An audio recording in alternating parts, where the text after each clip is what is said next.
వైపు అనగా దేవుని సింహాసనం వైపు ఎత్తి మన దేవాది దేవునికి స్తోత్రం చెప్తాం. అందరూ హల్లెలూయా హల్లెలూయా. దేవుని నామానికి మహిమ కలుగును గాక. అలాగే నాతోటి దైవ సేవకులు ఉన్నారు. దూర ప్రాంతం నుంచి వచ్చిన దైవజనులు సిలోయిం గారికి, రాజా గారు, తదితర దైవ సేవకులందరూ కూడా వందనాలు తెలియజేస్తూ ఉన్నాం. చాలా సంతోషం. చలి విపరీతంగా ఉంది కనుక నేను మిమ్మల్ని విసిగించను. క్లుప్తంగా 2 మాటలు చెప్పేసి ప్రార్థనాశీస్సులతో మనం సెలవు తీసుకుందాం.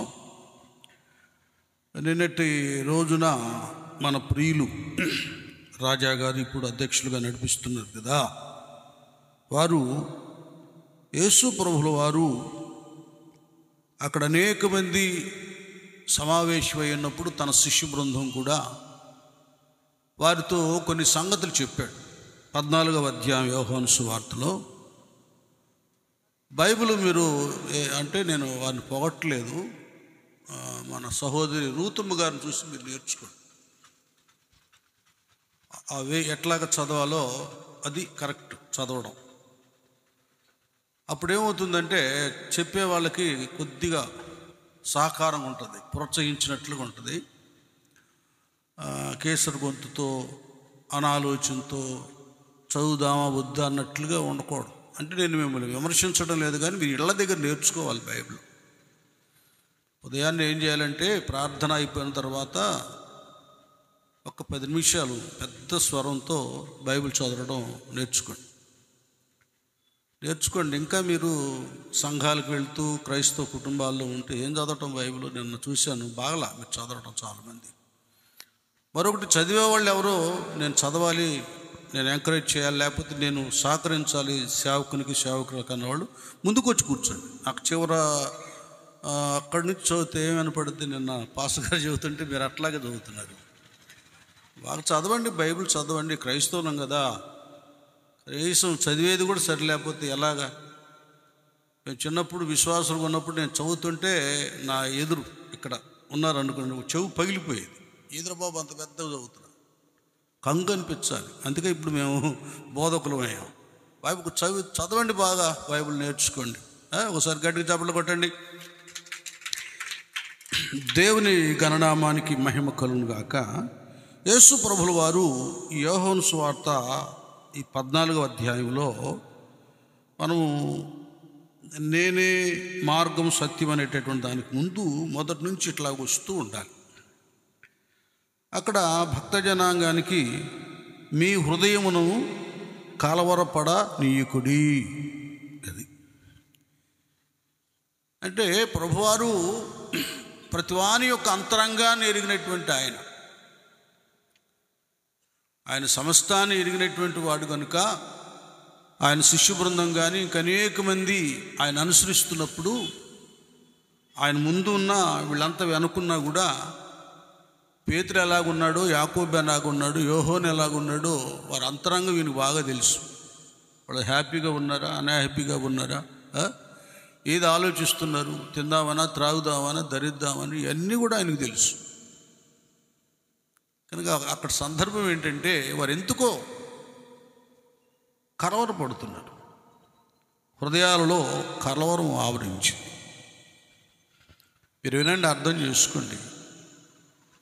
మనం మందిరాలకు వెళ్ళినా, ఉపవాస ప్రార్థనలకు వెళ్ళిన సందర్భాల్లో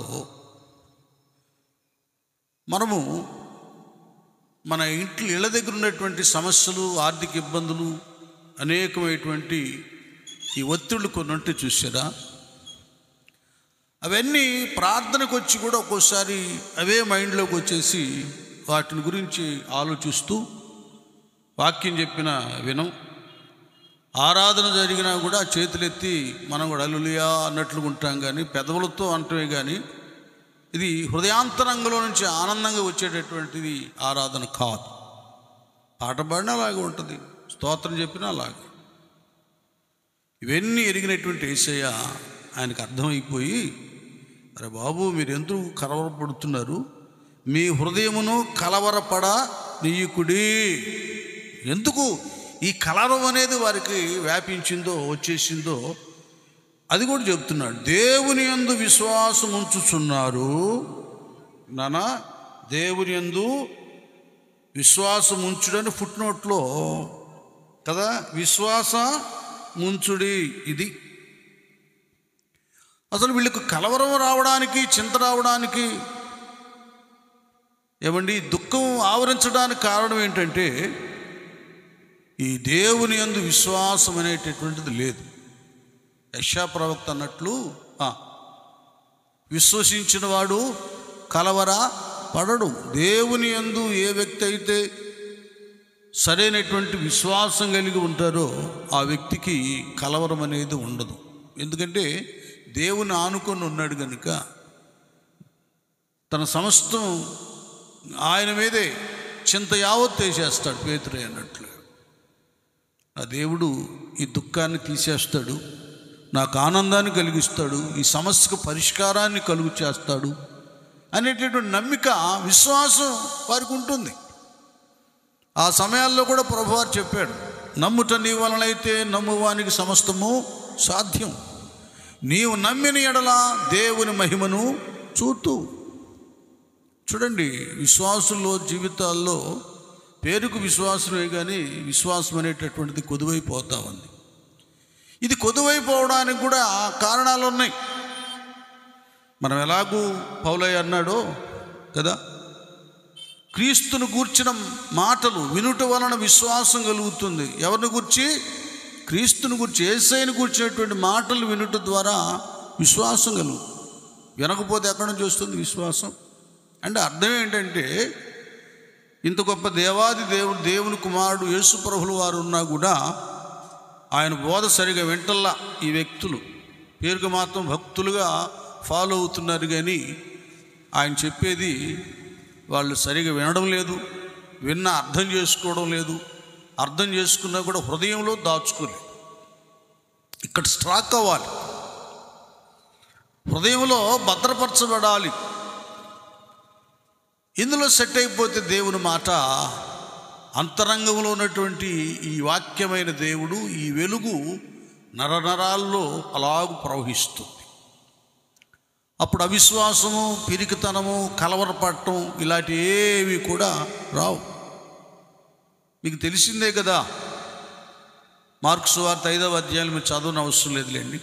12 సంవత్సరాల నుంచి రక్తస్రావ రోగంతో బాధపడుతున్నటువంటి స్త్రీ, ఈ 12 సంవత్సరాల్లో ఆమెకున్న ధనము, ఆస్తి, ఐశ్వర్యం, పొలాలు, స్థలాలు ఏమైనా ఉంటే మొత్తం కూడా ఆ స్థలాల్లో, ఆ ప్రదేశాల్లో, పట్టణాల్లో ఉన్న డాక్టర్లు, ఈయన స్పెషలిస్టు, ఈయన వైద్యం చేస్తే తగ్గిపోతుంది అనుకుంటే అక్కడికి వెళ్ళిపోయేది. చివరికి ఎంత మట్టుకు అయిందంటే ఈ 12 సంవత్సరాలు, సంవత్సరానికి అన్ని ఆస్తి అంతా హరించుకుపోయి, డబ్బులన్నీ పోయినాయి, అన్నీ సమస్తం పోయినాయి. కానీ స్పష్టంగా ఉంది, ఇంతమంది డాక్టర్ల దగ్గరికి వెళ్ళినా మరింత సంకట పడాను, ఇంకా ఎక్కువైపోయింది రోగం తగ్గల. ఒక అద్భుతమైన విషయం ఏంటంటే, మరి ఏ వ్యక్తి ఆమె దగ్గరికి వెళ్ళారో, ఎవరు మాట్లాడారే కానీ యేసు ప్రభుల వారిని గురించి మాట్లాడారు. ఏమ్మా ఇంకా తగ్గలేదా? ఏంటి పరిస్థితి ఇట్లాగా అయిపోయింది? అయితే ఒక విషయం వాస్తవం చెబుతున్నానమ్మా, మరొకటి వినండి మీరు. పతోడు చెప్తే జనాలకి నమ్మిక రాదు, వాడు బాగుపడరు. చెప్పే మనం ముందు యేసయ్య ద్వారా మనం ప్రభువునందు విశ్వాసం ఉంచి ఆయనలో భక్తి జీవితాన్ని గడిపినప్పుడు మన వ్యక్తిత్వంలో స్వస్థతలు, మేళ్ళు, ఉపకారాలు, ఏవైనా ఆశ్చర్య కార్యాలు జరిగితే ఇతర బ్రతుకుల్లోనూ కూడా మనం అలాంటి ఆశ్చర్య కార్యాలు జరిగేటట్లుగా సాక్ష్యం ఇవ్వగలము. ఆ సాక్ష్యాన్ని బట్టి వారి బ్రతుకులో కూడా దేవుడు ఆశ్చర్య కార్యాన్ని చేస్తాడు. ఏది గట్టిగా చప్పట్లు పడదామా? అది ఓరగా అక్కడ వాళ్ళు తగ్గిందంటే ఇక్కడ కలిగింది, మీరు కూడా వెళ్ళు తగ్గిద్దంటే, నువ్వు చెప్తే ఎందుకు తగ్గింది? ఏమండి, నువ్వు చెప్తే ఎందుకు తగ్గింది? నీ జీవితం అనుభవిస్తే యెహోవా ఉత్తముడని రుచి చూచి తెలుసుకోండి. వాళ్ళు చెప్పేది వేరు, దావీదయ్య చెప్పేది వేరు. దేవుని ప్రభావాన్ని రుచి చూచాడు. ఇప్పుడు దేవుని ప్రభావాలు రుచి చూట్ల బీడీలు, చుట్టలు, సారాయి, సిగరెట్లు, ఈ పనికిమాలి అని రుచి చూచి బ్రతుకులు నాశనం చేసుకుంటున్నారు. నేను వేరే అంటున్నా, నేను క్రైస్తవుడని చెప్పుకుంటూ వాళ్ళ జీవితాలు నాశనం చేసుకుంటున్నారే. ఇంతకంటే గుడ్డోడు, మూర్ఖుడు మరొకడు లేడు. అరే, దివ్యమైనటువంటి ప్రభు సన్నిధి మనతో ఉంటే, బుద్ధి జ్ఞానముల సర్వ సంపదలు ఆయన గుప్తంలో ఉంటే, ఆయన సమస్తమైన ఆశీర్వాదాలు అనుగ్రహించే దేవుడైతే, ఆయన పరలోకానికి మార్గమైతే, ఆయన దగ్గరికి రావడం లేదు, ఆయన మాట వినడం లేదు, అది అంతరంగంలో చేర్చుకోవడం లేదు, ఆ రుచిని, ప్రభావాన్ని ఆస్వాదించడం, బ్రతుకులన్నీ అలాగైపోతాం. ఒక ఆమె వెళ్ళి ఈ 12 సంవత్సరాల నుంచి ఈ రక్తస్రావ రోగంతో బాధపడుతున్న ఆమె దగ్గరికి వెళ్ళేసి, అమ్మా నీకు తగ్గిద్ది, వినాలి. మనం అందరం విశ్వాసులమైన, సేవకులమైన, భక్తులమైన, అసలు మన బ్రతుకులు ఏం జరిగింది, మన జీవితాన్ని ఏ రీతిగా దేవునికి సమర్పణ చేసుకున్నాం. భక్తుడు అంటాడు, పాట ఉంది కదా, సజీవయాగముగా మా శరీరము సమర్పించి, సజీవయాగముగా మా శరీరము సమర్పించి, సంపూర్ణ స్థితి నందా శుద్ధాత్మను నొసగితివి, సంపూర్ణ స్థితి నందా శుద్ధాత్మను నొసగితివి. స్తోత్రం చెల్లింతుము, స్తుతి స్తోత్రం చెల్లింతుము, యేసునాథుని మేలులు తలచి, యేసునాథుని స్తోత్రం చెల్లింతుము, స్తుతి స్తోత్రం చెల్లింతుము. హల్లెలూయా. అది ముందు మన అంతరంగాన్ని, ఆలోచనలను ఆయనకు అంకితం చేయాలి. అంకితం చేయట్లేదు. ఏందన్నమ్మా 4 సంవత్సరాలు వెళ్తాను మందిరానికి, ఈ సమస్య తీరలా, ఈ బాధ బాగాలేదని. ఎందుకు పోతాయి? అసలు నీ హృదయం ఆయనకి ఇస్తేనేగా. డాక్టర్ గారు టానిక్లు, టాబ్లెట్స్ అన్నీ రాశాడు. చూసుకున్న బాబాలు ఎవందే కవర్ అని చూసుకుంటూ ఉంటే రోగం తగ్గిద్దా? అది తీపైనా చేదైనా టానిక్ తాగాలి. కోర్సు ఉంటుంది కదా, ఎన్ని వారాలు, ఎన్ని రోజులు, ఎన్ని నెలలని. అలా చేస్తే క్రమేణా ఆరోగ్యం కలుగుతుంది. వాక్యం కూడా అంతే ఉంటుంది, దేవుని మాటలు కూడా. చక్కగా నువ్వు ఆదివారము ఆ సమయాల్లో దైవ సన్నిధికి వెళ్ళి ఆధ్యాత్మిక పర్వాన్ని, ఈ టానిక్, ఈ ట్యాబ్లెట్స్ను, వాక్య ట్యాబ్లెట్స్ వేసుకుంటూ ఉంటే తెలియకుండానే నీ బంధకాలు ఊడిపోతాయి కదా, నీకున్న ప్రతి విధమైనటువంటి దుర్వ్యసనాలు దూరం అయిపోతాయి. తెలియకుండానే ఏవే దుర్వ్యసనము, చెడ్డ అలవాటు వాటిని హత్తుకుని ఉన్నావు, వాటి మీద వెగటు కలిగింది. నేను చెప్తున్నాను, ఒక ఆయన గడ్డిపాడు వారిది, ఆయన పెద్ద టాపీ మేస్తుడు. ఆయన ఒక సహోదరి ద్వారా మందిరానికి వచ్చారు. ఆయన వాక్యమే విన్నారు. విని భార్యాభర్తలు ఇద్దరు రక్షించబడ్డారు. రక్షించబడిన తర్వాత నేను దర్శిస్తానికి వెళ్ళినప్పుడు ఆయన చెప్తున్నాడు, అయ్యా ఆ స్మోకింగ్ అయినా డ్రింకింగ్ అయినా భలే ఇష్టంగా ఉండేది నాకు.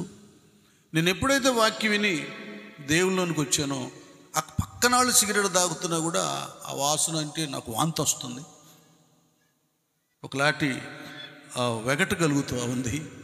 ఆ మందు అయినా ఆ సిగరెట్ అయినా అని చెప్తున్నాడు. ఇది మార్పు అంటే. చాలామందికి మనం ఇట్లా చెప్తున్నాం.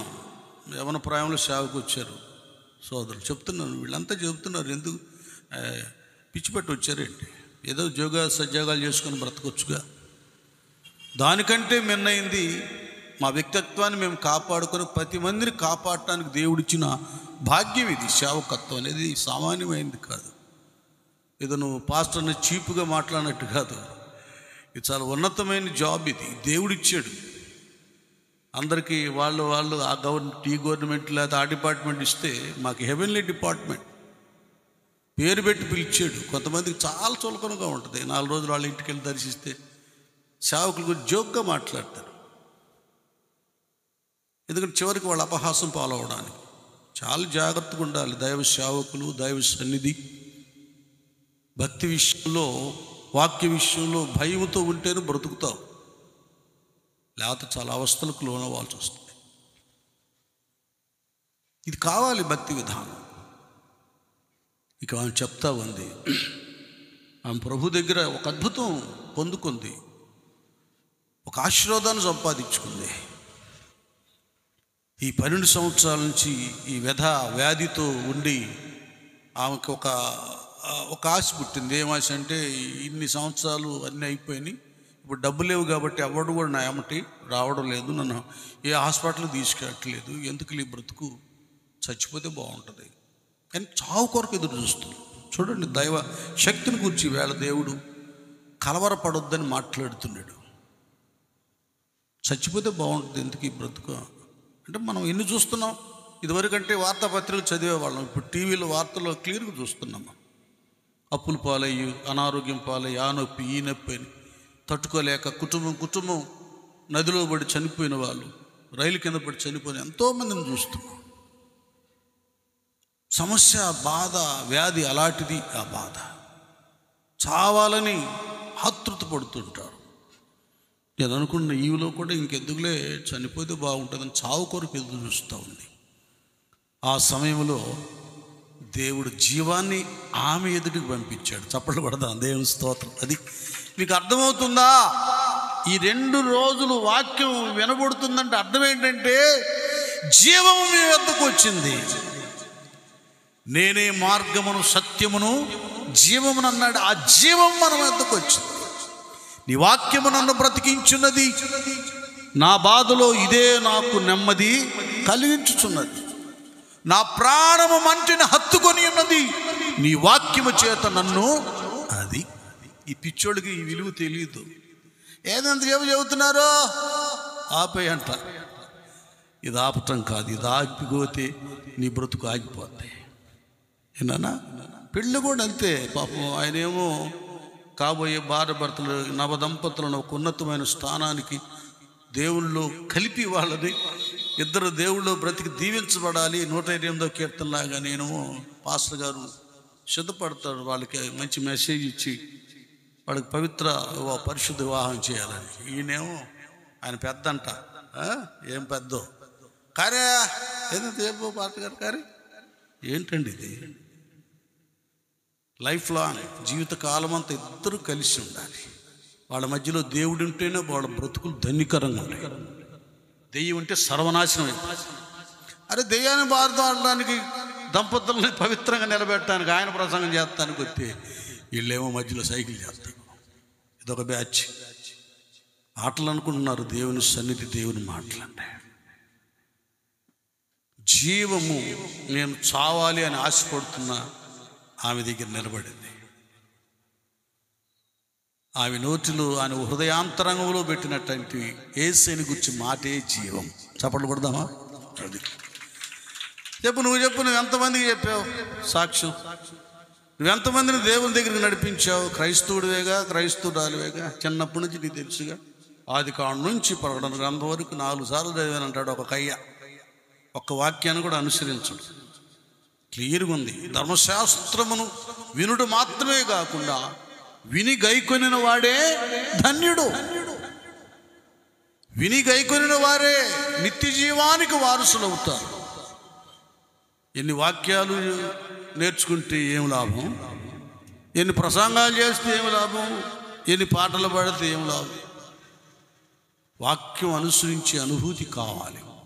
అప్పుడు నువ్వు బ్రతుకుతావు, 10 మందిని దేవుళ్ళు బ్రతికిస్తావు. ఇవి చెప్పేస్తుంది, నువ్వేం భయపడద్దమ్మా, నేను ఒకప్పుడు పలానా వ్యాధితో బాధతో అవస్థపడినటువంటి వ్యక్తిని. ఇలాగూ ప్రభువారు అరణ్యంలోనూ కొండ మీద ఎక్కడో సరస్సు తీరమును బోధిస్తున్నప్పుడు నేను వెళ్ళాను. ఆయన మాట నన్ను బ్రతికించింది. నేను కూడా ఎందుకు చద్దాం అనుకున్నాను. ఆయన ఎదురు నిలబడగానే ఆయన మాట నన్ను బ్రతికించింది. గట్టిగా చప్పట్లు కొడతాం, దేవుని స్తోత్రం. అది 2 దినాలు దేవుడు మీ ఎదుట తన వాక్యాన్ని ఇచ్చి మీలో జీవాన్ని కలుగు చేయడానికి, జీవింప చేయడానికి ఇవి ఏర్పాటు చేశాడు. అది మీరు అర్థం చేసుకోవాలి. ప్రభువుని గురించి చెప్పిన దాంతో ఆమెకు వెంటనే, అంతకుముందు చావాలనుకుంది కదా, ఇంకెందుకు ఇన్ని సంవత్సరాలు అయిపోయింది, డబ్బులు కూడా అయిపోయింది, నాకు ఎవరు సపోర్ట్ చేసేవాళ్ళు లేరు, అంత దూరం ఉన్న తప్పించుకొని వెళ్ళిపోతున్నారు, మళ్ళీ ఎక్కడ డబ్బులు అడుగుతుందో, మళ్ళీ ఎక్కడ రమ్మంటుందో, ఏ హాస్పిటల్కి రమ్మంటుందో, అసలు మా దగ్గర లేవని వెళ్ళిపోతున్నారు కదా, ఇంకెందుకులే అనుకుంది కదా బ్రతుకు. అలాంటిది ప్రేమామయుడు యేసుప్రభుల వారు ఒక భక్తురాల్ని, ఒక భక్తుడిని ఆమె దగ్గరికి పంపించాడు. అలాగూ పంపించాడు సేవకుని మన వీధికి. దేవుడు ఎవరో ఉన్నారు సమస్యల్లో, ఇబ్బందుల్లో, ఇంకెందుకు ఈ బ్రతుకు అనుకొని నిరాశ నిస్పృహలో ఉన్నారు, కృంగిపోట్లు ఉన్నారు చాలామంది. వారితో దేవుడు వేళ మాట్లాడుతున్నాడు. మీరు ధైర్యం తెచ్చుకోండి, మీరేమొద్దు, మీరు లక్షల కోట్లు ఇవ్వాలని ఏ సేవకుడు చెప్పడు, దేవుడు అసలు చెప్పడు. నీ హృదయం ఇది చాలు. నా కుమారుడా, నా కుమార్తె, నీ హృదయము నాకు ఇమ్ము. నువ్వు ఆలకించు, ఆ మాటలు నీ హృదయంలో చేర్చుకో. ఇక ఆమె చెప్పేసింది. ఆమె చెబుతూ ఉండగానే యేసుప్రభు వారి యొక్క ప్రేమను గురించి, ఆయన చేసిన అద్భుత ఆశ్చర్య కార్యాలను గురించి వింటూ ఉండగానే వాక్యంలో రాయబడ్డట్టుగా వినుడు ద్వారా విశ్వాసం వచ్చేసింది.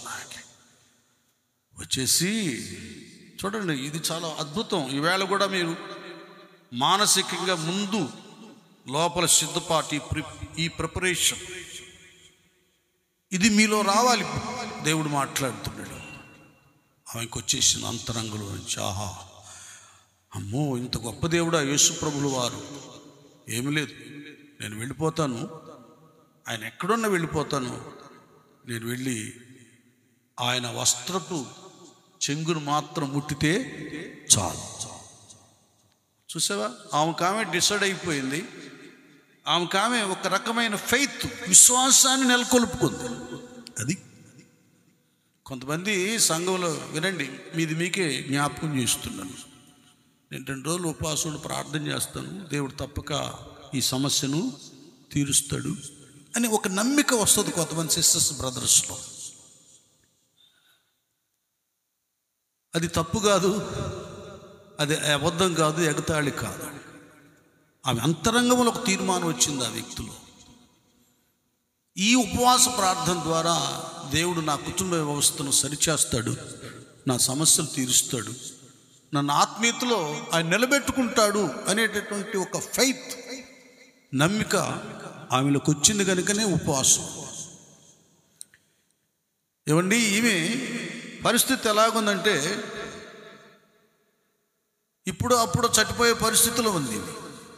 అలాంటి ఆమె చనిపోయే పరిస్థితులు ఉన్నట్టు ఆమె, యేసయ్య ఒక్కడే కాదు కదా, ఆయన వెళ్తుంటే వందల వేల మంది ఆయన చుట్టూ గుంపులుగా ఉంటారు.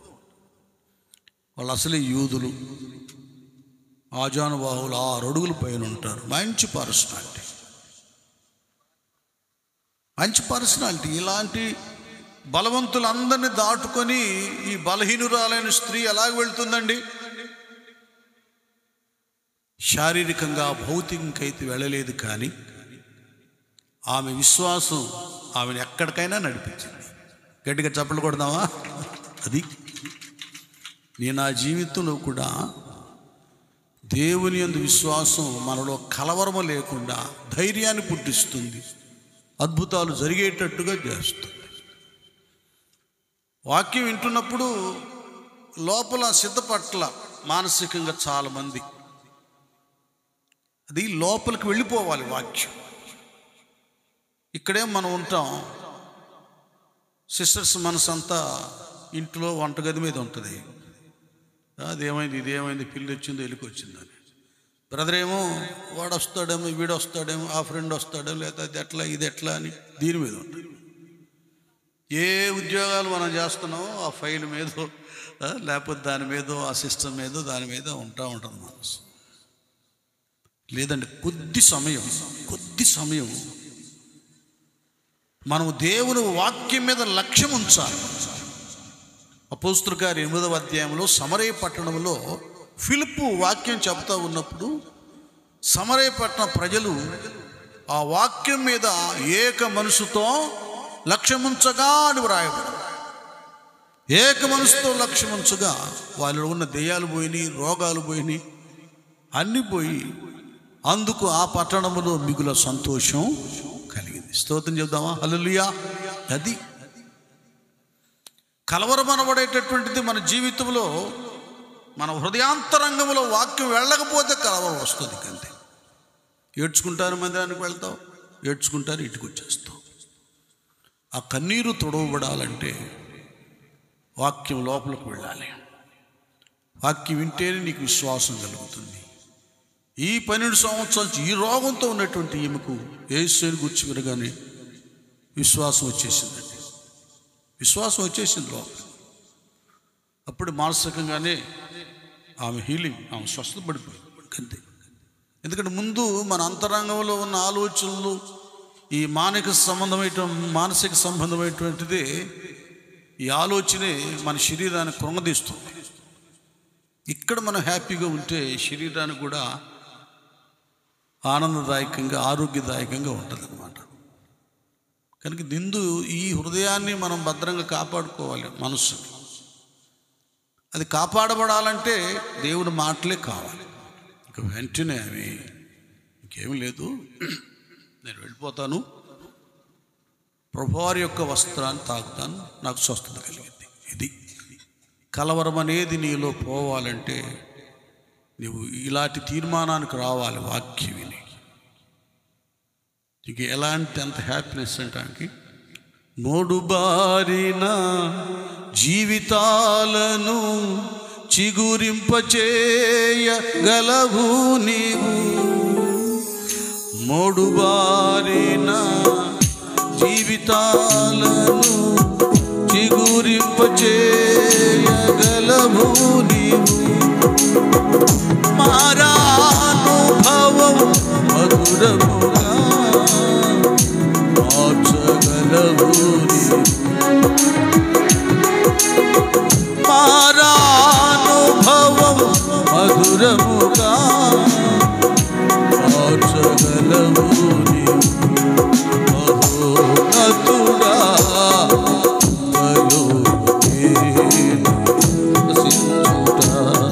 నా జీవిత ధన్యతయున్నది, మహోన్నతుడా నీ కృపలో నేను నివసించుట, మహోన్నతుడా కృపలో నేను నివసించుట, నా జీవిత నా జీవిత హల్లెలూయా. అది ఈ రోజున నీలో, నీ కుటుంబంలో ఉన్న కలవరము, కష్టం పారిపోవాలంటే దేవుని మాట విని సరిగా విను. ఏదో కట్టుకథలు, పిట్టకథలు, హరికథలా కాదు, వినవలసిన రీతిగా నువ్వు విను. ఒకసారి మైండ్ ఇటు పెట్టు. ఇంక వెళ్ళిపోయింది ఆమెకి. ఆ విశ్వాసం ఆమెలో గట్టి పట్టుదల, ఏమండి, ధైర్యము, ఇవన్నీ కలిగించేసినాయి. చూడండి, చిన్నప్పుడు ఇది పెన్సిలిన్ ట్యాబ్లెట్, అది ఇంజక్షన్ ఉండేది, అది అన్నీ సర్వరోగ నివారణ అన్నట్లు అది వేసుకునేవాళ్ళు, ఆ ఇంజక్షన్ వేసుకునేవాళ్ళు.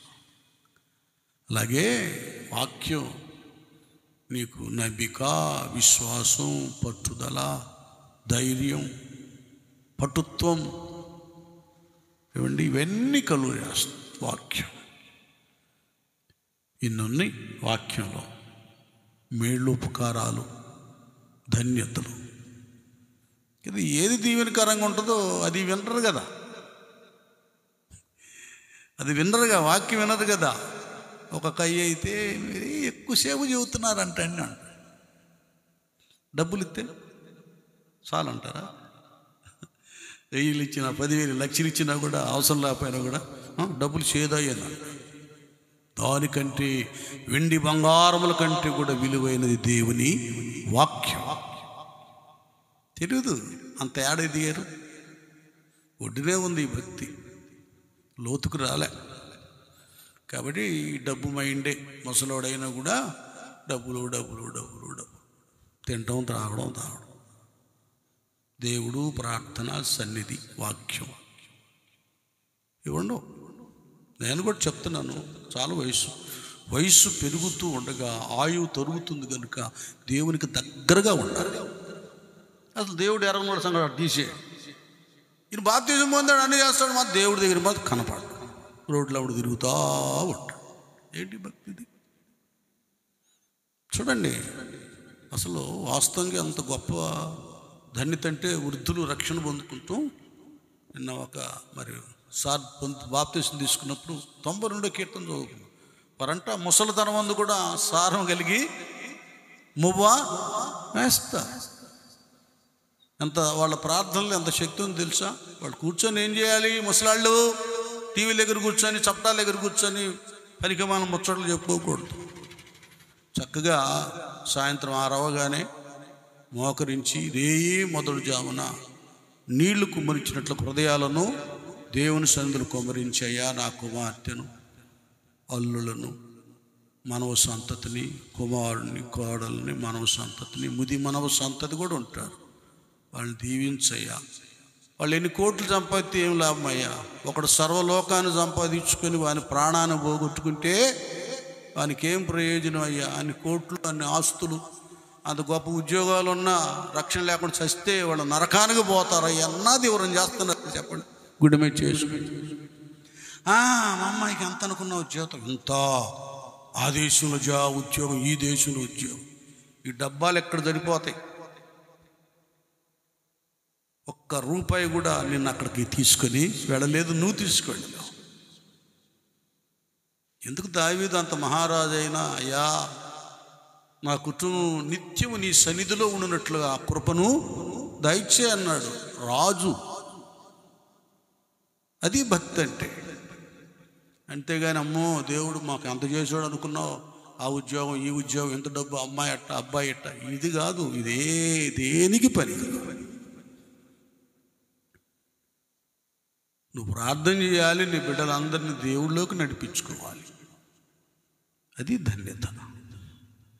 అంతేగాని ఉన్న డబ్బులు చూసుకొని, బిల్డింగులు చూసుకొని ఉడిసిపోతే ఆ బిల్డింగ్ని రేపు నీ ఎంట రాదు. అది ఇప్పుడు చర్చిలు కట్టించాను, అవన్నీ నా ఎంట వస్తాయా? నా క్రియలే నా ఎంట వస్తాయి. నా పవిత్రతను, భక్తిని, ప్రార్థన జీవితాన్ని కాపాడుకుంటేనే పరలోకానికి వెళ్తాను. అక్కడికి వెళ్ళి నేను భలే ప్రసంగాలు చేశానంటే ఏం చెల్లుబాటుగా. ఒకడే ఒక మాట అంటారు, అక్రమము చేయువారులారా మీరెవరో నేను ఎరుగను పండి. ఇది భక్తి అంటే. నిజభక్తిలో బ్రతకాలండి, నిజబతుకు బ్రతకాలి దేవుళ్ళు, అంతేగాని నటన బ్రతికెందుకు? వేశ్యలకైనా పరలోకం ఉంది కానీ వేషధారులకు లేదు. ఇదంతా వేషధారణ. దేవులో సరిగా నిలకడగా ఉండేటటువంటిది దేవునికి ఇష్టమైనటువంటిది. కొద్ది గడియలోనే ఈమె భక్తి విధానం అంతా కూడా ఆత్మీయత మారిపోయింది, వెళ్ళిపోయింది. ఇక్కడికి వెళ్ళిపోతుంది. ఏంట్రా అట్లా వెళ్ళిపోతుంది? ఈమెకి ఎక్కడి నుంచి వచ్చింది ఓపిక, శక్తి అనుకుంటున్నారు. చూసేవారు ఆశ్చర్యపడి ఉంటారు. రే ఏంటి ఎక్కడికి వెళ్తుంది, పడిపోయిద్దేమో అనుకుంటున్నారు వాళ్ళు. ఇప్పుడు నిలబడటానికి వెళుతున్న సంగతి వాళ్ళకి తెలియడం లేదు. అది దేవుని దగ్గరికి వెళుతున్నావా, ప్రార్థనలో ఉన్నావా, భక్తిలో ఉన్నావా, పడిపో, నిలబడతాం. అది ఆ వెళ్ళి ఆ గుంపునంతా తోచుకొని ప్రభు వస్త్రాన్ని ముట్టి స్వస్థత పొందుకొని, ప్రభువారికి అన్నీ తెలిసినా కూడా నన్ను ఎవరో ముట్టారు, నాలో నుండి ప్రభావము వెళ్ళింది అంటున్నారు. శిష్య బృందానికి కూడా అర్థం కాలేదు. ఏంటి ప్రభువా నిన్ను ఎవరో ముట్టడం ఏంది, ఎవరో తాకటం ఏంటయ్యా, ఇన్ని వందల మంది ఉన్నారు, ఎవరైనా చెప్పగలవంటున్నారు శిష్య బృందం. ఆయన ఎవరు తాకారు, ఆయన కొరకు ఎవరు వచ్చారు ఆయనకే తెలుసు,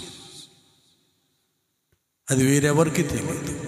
అట్లుండాలి మన భక్తి. మనము మన ప్రభు, మనం ఇచ్చేది కానీ, మనం చేసేది కానీ, మన విజ్ఞాపన కానీ, మన సమర్పణ కానీ, మన త్యాగం కానీ, మనకి మన ప్రభువుకి ఆ బంధం అలాగే నిలిచి ఉండాలి. ఆ అనుబంధం ఉంటే అది చాలా గొప్పది. కోట్ల రూపాయల ఆస్తి కంటే కూడా విలువైనటువంటిది. దానివల్ల ఏదైనా మనం సాధించవచ్చు. విశ్వాసం మూలంగా సమస్తాన్ని కూడా మనం సాధించవచ్చు. కాబట్టి ఈ కలవరపాటు అనేటటువంటిది విశ్వాసం లేకపోవడం వల్లే వస్తుంది భక్తులకు కూడా. ఈ విశ్వాసం అనబడేటటువంటిది ఎందుకు బలహీనలైపోయారు విశ్వాస విషయంలో అంటే, వినడం వల్ల. వినుట వలన విశ్వాసము కలుగుతుంది. వాక్యం ఎక్కడ ఉంటున్నారు చెప్పండి, వినటం లేదు వాక్యం. ఆయనేమో దావీదేమో యెహోవా ధర్మశాస్త్రమునందు ఆనందించుచు దేవారాత్మలు దాన్ని ధ్యానించువాడు ధన్యుడు. అక్కడ ధ్యానిస్తున్నారు చెప్పండి, దేవారాత్రులు చెప్పండి. ఒక అరగంటను ధ్యానం చేస్తున్నారు. ఆదివారం చర్చికి వెళ్ళి వాక్యం విన్న తర్వాత ఇంటికి వచ్చైనా ధ్యానం చేస్తున్నావు, అదే పడుకునేటప్పుడైనా ధ్యానం చేస్తున్నావా, రాత్రి వేళైనా ధ్యానం చేస్తున్నావా? ఏంటి రిఫరెన్స్ చెప్పారు పాస్టర్ గారు, ఈ వాక్యం ఏంటి, దీని సారం ఏంటి, దీని అర్థం ఏంటి, ఇదేంటి పరిస్థితి?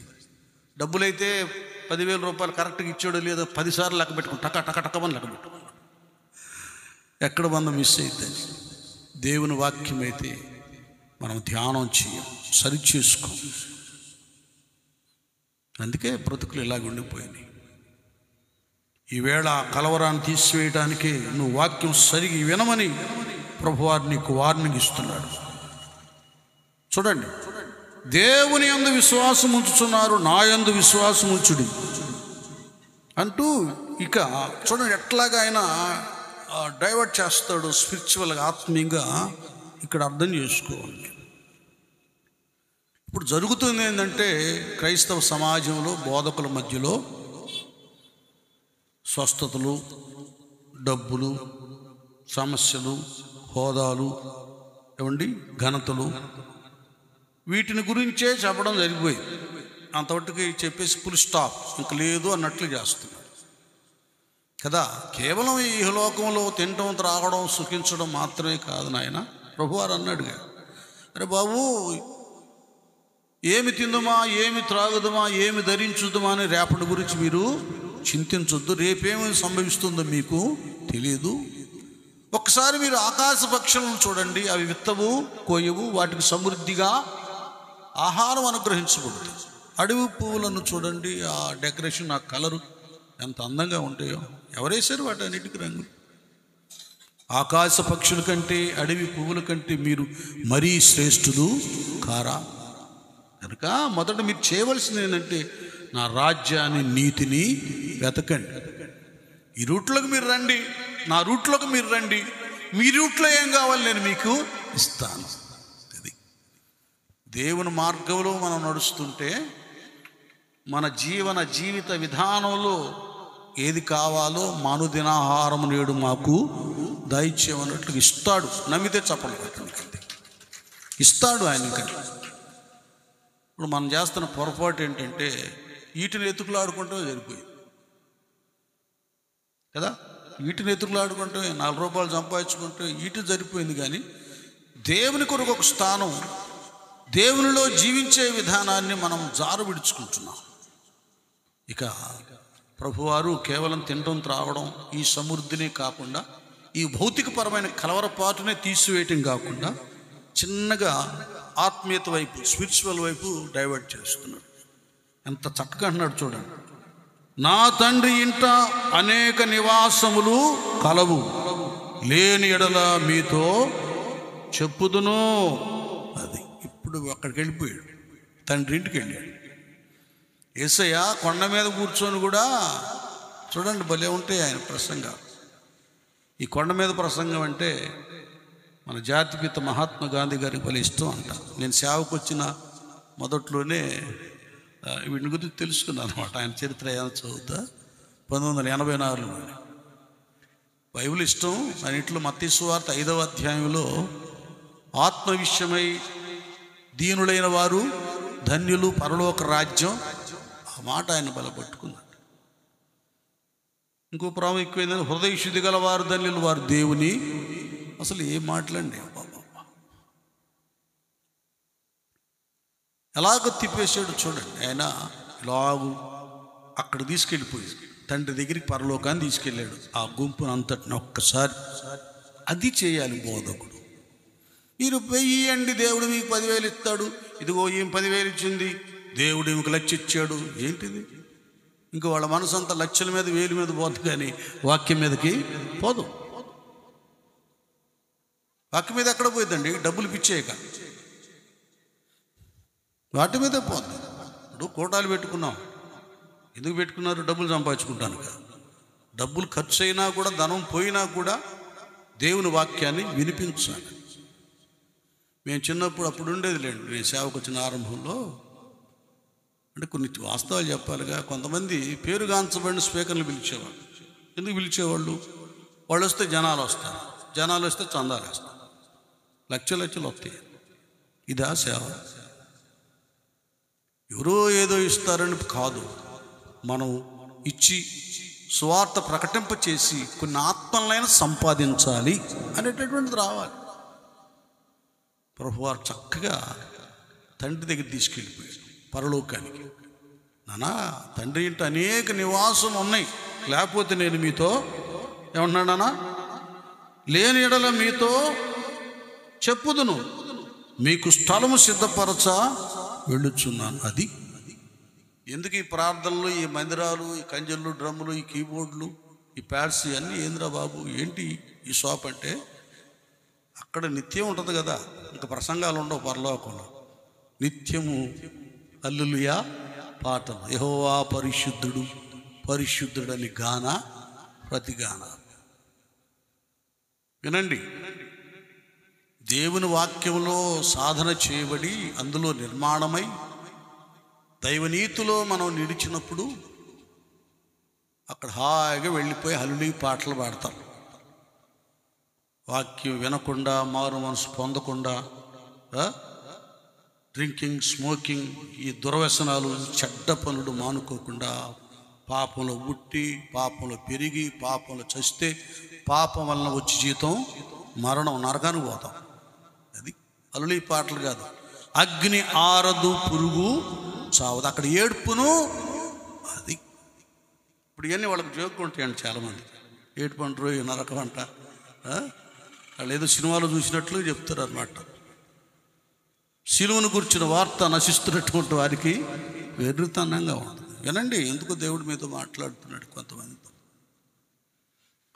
ప్రభువారు చెప్పేశాడు, ఇదిగో లేని ఎడ నేను మీతో చెప్పుదును, మీకు స్థలము సిద్ధపరచ వెళ్ళుచున్నా. అందుకు ఆయన వచ్చింది ఇక్కడికి. ఈ తాత్కాలికమైన అశాశ్వతమైనటువంటి లోకము ఇది, శాశ్వతమైంది ఉంది. నా తండ్రి నివాసం పరలోకం, అది శాశ్వతమైంది. కనుక ఇక్కడ ఎన్ని సొంత ఇళ్ళు ఉన్నా కూడా అద్దెళ్ళు లాంటివే మనకి. ఒక మాట చెప్పాలంటే రేపు ఆయన వచ్చినప్పుడు ఇవన్నీ వదిలిపెట్టి వెళ్ళిపోవాలి. టోటల్ ఒకే ఒక మాట చెప్పాలంటే మన అందరికీ ఈ లోకమే అద్దిల్లు. పరదేశులము ప్రియులారా, మన పురమిది కాదు. ఒక సంతలోకి వెళ్ళి వచ్చినట్టే ఇది ఒక సంత, విచిత్రమైన సంత. ఆ పాట పడితే ఇది చావు పాట కాదు, మన జీవిత పాట, అది భక్తుల పాట. అది పేతురయ్య అన్నట్లుగా మనం యాత్రికులమును, అది పౌలయ్య అన్నట్లుగా మన పౌరస్థితి. అది ఇదండి నాన్న వేళ ఏంటంటే పరిస్థితి. ప్రభువారు అన్నాడు ఆ రోజే, అసలు ఉండి తండ్రి ఇంటి నివాసాలు, లేకపోతే నేను చెప్పేవాడిని. నేను వెళుతున్నాను, వాటిని మీ కొరకు నేను నేను వెళ్ళి మీకు స్థలము సిద్ధపరిచిన ఎడల నేనుండు స్థలములో మీరును ఉండులాగున మరలా వచ్చి నా యొద్ద ఉండుటకు మిమ్మను తీసుకుని పోగుదును. అదే రెండవ రాకడ కదా. నేను వెళుతున్న స్థలమునకు మార్గము మీకు తెలియనని చెప్పాను. అదే కదా నన్న సందేశం. నేనే మార్గం. అంటే ఇక్కడ వినాలి మీరు, మార్గం మీకు తెలియనంటే ఇది ఇది ఎవరికి తెలుస్తుంది, ఎవరికి అర్థమవుతుందంటే ప్రభువారితో హత్తుకున్నటువంటి శిష్యు బృందానికి, పేతురు, యాకోబు, యోహోను లాంటి వాళ్ళకి ఇది అందరికీ అర్థమయ్యేది కాదు. మీకు తెలియదని చెప్తున్నాడు నా మార్గం. ఆ మార్గం ఎవరో కాదు, మా గురువు గారే, మా యేసు ప్రభు వారే. ఇంకా క్లారిటీగా, ఇంకా క్లియర్గా అందరికి అర్థం అవడానికి, ధైర్యం రావడానికి ఇక ఆయనే చెప్పేసి స్థలమును మీకు తెలియను మార్గం. అందుకు ఇక తోమ ఏవేవో అడుగుతూ ఉన్నాడు. ఇక వెంటనే అందుకు తోమ, ప్రభువా ఎక్కడికి వెళ్ళుచున్నావో మాకు తెలియదే, ఆ మార్గం ఎలాగో తెలియనని ఆయనను అడుగగా. ఇప్పుడు గట్టిగా చెప్పండి, పట్టండి. ఇది ఈ ప్రశ్నలు రావాలి ఏదైనా సరే. ఈరోజు ఎప్పుడైనా పాస్టర్ గారు, పాస్టమ్ గారిని ఏమైనా ప్రశ్న వేశారా ఆత్మ విషయంలో, దీని అర్థం ఏంటయ్యా, ఇది ఏంటంటే ఏంటి, ఇదంటే ఏంటి అని ఎప్పుడు అడిగారా? మనం అడిగేది ఏంటంటే, అమ్మా ఈ జ్వరం తగ్గట్లా, ఈ సమస్య తీరట్లా, అమ్మాయి పెళ్ళి కావట్లా, అబ్బాయికి ఉద్యోగం నాట్లా, ఏ అడగాలి కరెక్టే. కానీ ఇది అడగవలసినవి అడగటం ఆత్మీయ. అసలు ఎట్లా ఈ మార్గానికి వెళ్ళాలి, పరలోకానికి ఎలాగ వెళ్ళాలి, ఏం చేయాలి, ఈయన అడిగాడు. ఎప్పుడు సందేహించి ఆయన తోమా గారే అడిగాడు, అయ్యా మీరు ఏదేదో మీరు చెబుతున్నారు ప్రభువా.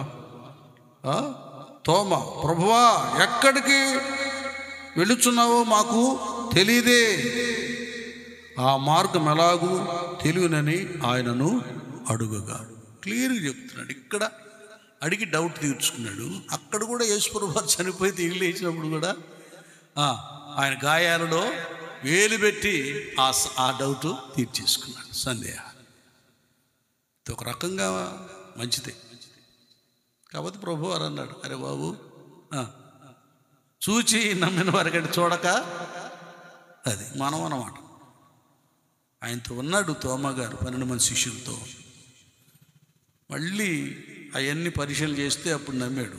మనం చూసాం, ఆయన చూడలా.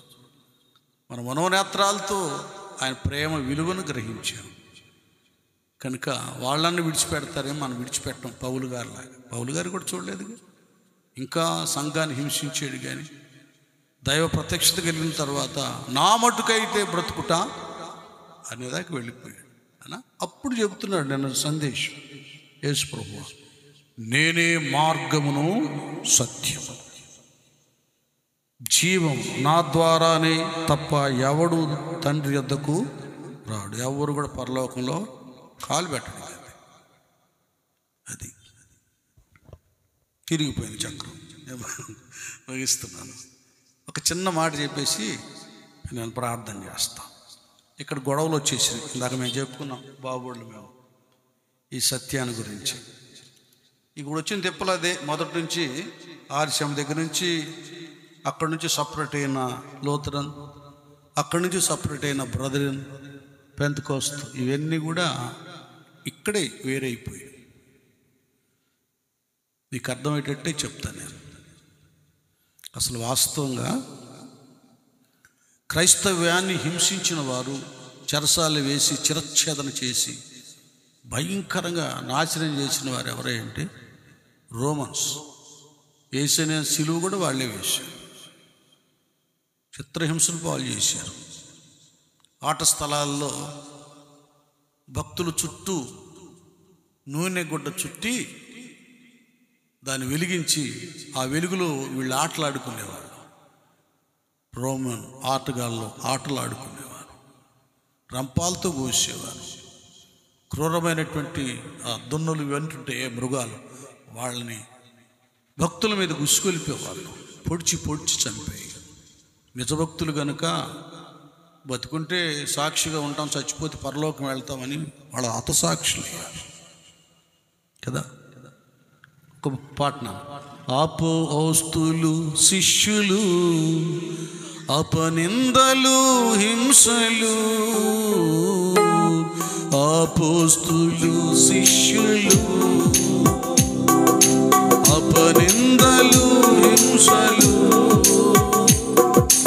అన్నిటి భరించిరి, అన్నిటి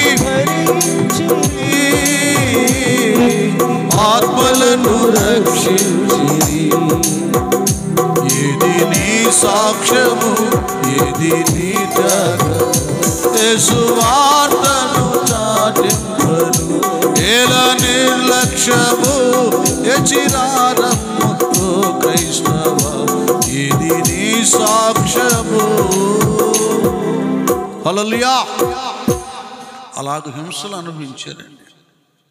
ఈరోజు సంఘంలో మనం పాస్టర్ గారు ఏదో ఒక మాట వాళ్ళు సరిచేయబట్టడానికి చిన్న గద్దింపు మాట అంటే కట్. ఆ రోజు ఆ మందిరం ఇంకో మందిరం ఎత్తుకుంటారు. అప్పుడు చెప్తున్నా వినండి, నీ హృదయాంతరంగంలో దేవుని వాక్యానికి లోబడకుండా 1,00,000 మందిరాలు మారినా నీ బ్రతుకు మారదు. ఆ పిచ్చి వేషాలు ఏగాకండి, పొట్టులాగా ఉండకండి, దుష్టులు అలాగనుండక గాలి చెదరగొట్టు. అది నీటి కాలవల ఎవరన్నా నాటబడండి, మీ సంఘాల్లో నాటబడండి. ఇంకంతే. కొట్టినా తిట్టినా ఏమన్నా నాకు నా దేవుడు, నా వాక్యం, నా సంఘం అనేది రావాలి విశ్వాసులకి. అంతేగాని గంటకు ఒక సంఘం మారితే నీ బతుకే మారుద్ది. వాళ్ళు మార్చుకోకండి, బ్రతుకులు మార్చుకోండి చాలు. అంత శ్రమలు అనుభవించారు వాళ్ళు. చచ్చిపోయినా కూడా ఆత్మను రక్షించాలి, అది మా డ్యూటీ. అప్పుడు రోమన్స్ ప్రపంచంలో అనేక దేశాలను వాళ్ళు జయించి ఆయన చక్రవర్తిగా ఉన్నప్పుడు క్రైస్తవులను ఎక్కువ హింసించారు, భయంకర హింసించారు. ఆశ్చర్యరీతిగా కాన్స్టంటైన్ నోబుల్ అనేటటువంటి ఒక చక్రవర్తి, రోమా చక్రవర్తి, అది 325-30 సంవత్సరాల క్రీస్తు శకం. ఆయనకి యుద్ధం జరగబోతా ఉన్నప్పుడు ఆలోచిస్తూ ఇట్లున్నాడు, ఆ ఈజీ చైర్లు పడుకొని, ఎట్లాగా ఈ శత్రు సమూహాన్ని జయించాలి అని. అతనికి జెండా, సిలువ పతాకం జెండా ఒకటి, దాని మీద సిలువ గుర్తేసి అలాగూ ఎగురుతా ఉంది. సిలువ పతాకం చూశాడు, లేచాడు. ఆ అజ్ఞానులు, శాస్త్రులు వాళ్ళందరితో ఉంటారు కదా, ఆ కులువంతా సమకూర్చి చెప్పాడు. నాకేంటి కల్లో అట్లా కళ్ళు తెరిచినప్పుడు ఎట్లాగా గుర్తుంది, సిలువ గుర్తు జెండా మీద ఎగురుతూ ఉందన్న. వాళ్ళు వాస్తవంగా ఏంటంటే, ఎవడైతే దేశద్రోహి కదా, ఎవడు నేరస్తుడో ఘోరాలు చేసిన వాడికి సిలువ శిక్ష వేస్తారు, ఉరి శిక్షలాగా అది వేస్తారు రోమన్స్ అని. ఇంకా వాళ్ళు చెప్పుకుంటూ వస్తే ఒక వ్యక్తి మాత్రం, అది కరెక్టే కానండి, మన చరిత్రలో నజరేయుడని యేసు అనేటటువంటి ఆయనకు కూడా సిలువ వేశారు. అయితే అద్భుతం ఏంటంటే, ఆ రోజు ఆయన సిలువలో రక్తం కారుస్తుండగా ఆ కారిపోతూ ఉంది, వర్షం వస్తుంది. ఆ వర్షంలో ఈ రక్తము కలిసే నీళ్లలో రోగులు కొందరు తగిలినప్పుడు కుష్ఠరోగులు కూడా బాగయ్యారు. అంత మాత్రమే కాకుండా ఆయన చనిపోయినట్టుగా లేడు. ప్రక్కన దొంగలు చనిపోయారు కానీ వాళ్ళు పాతి పెట్టారు, కానీ ఆయన మృత్యుంజయుడై 3వ దినాన లేచాడు. ఆ యేసు సిలువలోనే జయం ఉంది, జీవం ఉంది, శక్తి ఉంది. మరి యేసు ప్రభుల వారి సిలువేమో నీది. కొన్ని జెండాలు తయారు చేయించి వాటి మీద గుర్తేసి రథాలు కట్టేసి పదండి, వాడు అలాగెళ్ళారు. శత్రువు మీద జయాన్ని పొందుకున్నారు. గట్టిగా చప్పుడు కొట్టండి. అది ఈ వీరత్వం, ఈ ప్రభావం రావాలి ఆ సిలువలో నుండి మనకు. అంతేగాని చెక్క సిలువలు, బంగారు సిలువ వేసినంత మాత్రాన ప్రభావం ఆవరించు. ఇక ఆయనకి నమ్మిక కలిగింది. అసలేంటి చరిత్ర అంటే, యేసు ప్రభువారు ఆయన యొక్క జననము, ఆయన శ్రమలు, ఆయన చేసిన అద్భుతాలు, మరణ పునరుత్థానం ఇవన్నీ చెప్పిన తర్వాత క్రమేణా క్రీస్తుని ఈ రోమన్స్ వెలుగులోకి తెచ్చారు. ఏ రోమన్స్ అయితే క్రైస్తవాన్ని పతనం చేశారో ఆ రోమన్స్ ద్వారా అది రోమన్ క్యాథలిక్గా మారి ప్రపంచమంతా యేసయ్యను తెలుసుకున్నారు. ఒకవేళ మరియమ్మ గారు ప్రక్కన ఉన్న యేసయ్యను కూడా జ్ఞాపకం చేసుకున్నారు. అయితే చప్పట్లు కొడతారు ఒకసారి. అయితే వచ్చిన తిప్పనేంటంటే, అది సర్వసత్యము కాదు, విగ్రహారాధన పూర్తిగా మారిపోయింది. రాను చాలా చరిత్ర ఉంది, రోజు క్లాస్ చెప్తలే, అందరూ వినండి, బాగుంటుంది ఇష్యూ.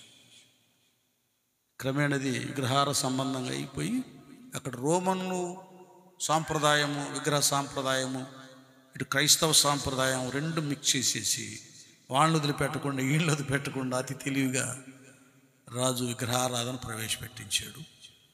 అలాగలా అయిన తర్వాత ఎంత ఒడ్డుకు వచ్చిందంటే, మీ పాపాలు క్షమించబడాలంటే చేసిన పాపానికి తగిన రేటు ఉంది.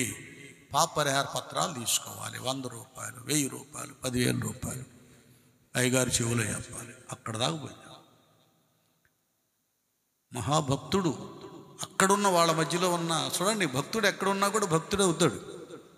చెడ్డోళ్ళ మధ్యలో ఉన్న వాడు ఏమి సిగరెట్లు తాగి తిరగడు. చిచి వద్దు బ్రదర్ అంటాడు. మళ్ళీ వాళ్ళని తృణీకరించుకుంటాడు, వాళ్ళ క్యారెక్టర్ నిలబెట్టుకుంటాడు. మార్టిన్ లూథర్ గారు కూడా ఎక్కడున్నా ప్రార్థనాపరుడు, భక్తిలో ఉండేవాడు. భక్తులకి దేవుడు సత్యాన్ని బయలుపరుస్తాడు. అది సరైన భక్తులకి చెప్పుకుంటూ వెళ్తే 2 గంటలు పట్టిద్దండి, నన్ను క్షమించండి, ఏమనుకోవద్దు. సరైన భక్తులకి దేవుడు సత్యాన్ని బయలుపరుస్తాడు. ఇంకా బైబిల్ అక్కడ నుంచి ప్రత్యేకంగా ఉంటుంది. ఎవడో బయటికి తీయడు. ఎవరు పోపు గారు, టూపు గారు ఎవరు ఉంటారు, ఆయన చూడాల్సింది. వీళ్ళు వెళ్ళారు, లూథర్ గారు బైబిల్ చదువుతున్నాడు. నీతిమంతుడు విశ్వాస మూలంగా జీవించినాను. వీళ్ళేమో టికెట్ కొనుక్కుంటే జీవిస్తాడు అన్నట్టు చేశాడు. ఇంకా రివర్స్ అయిపోయాడు. మొత్తం చేతి దాదాపు 99 పైన తప్పులు కనపడ్డాయి వీళ్ళు చేసాయి.